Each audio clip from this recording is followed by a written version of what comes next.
Mira had always been warned about the forest, especially after dusk. The villagers spoke of shadows that twisted into shapes no one could describe, and whispers that called your name when no one was around.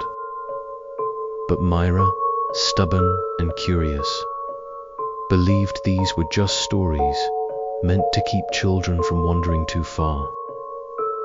One evening, after a late trip to gather herbs, she realized she'd stayed out too long. The sun had already set, and the dense trees swallowed the last bit of light. As she hurried down what she thought was the path home, the familiar woods around her seemed to shift. Every step echoed louder than the last, and the air grew cold. Mira quickened her pace, but the more she moved, the less she recognized her. Twisted roots snaked across the ground, and the trees now seemed to lean in, their branches clawing at her hair. Panic surged. She tried to retrace her steps, but the forest had become a maze.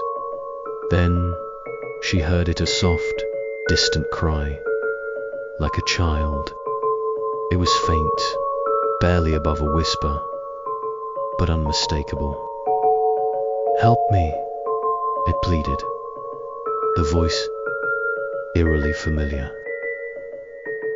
Against her better judgment, Mira followed the sound. The trees parted into a small clearing, and in the center stood a figure. It was a girl, her back turned to Mira, hair wild and tangled. Slowly, the girl turned around. Mira gasped. She was looking at herself. Only this version of her was pale, gaunt. "Leave," the reflection whispered with hollow eyes. But when Mira tried to turn, the forest closed in behind her.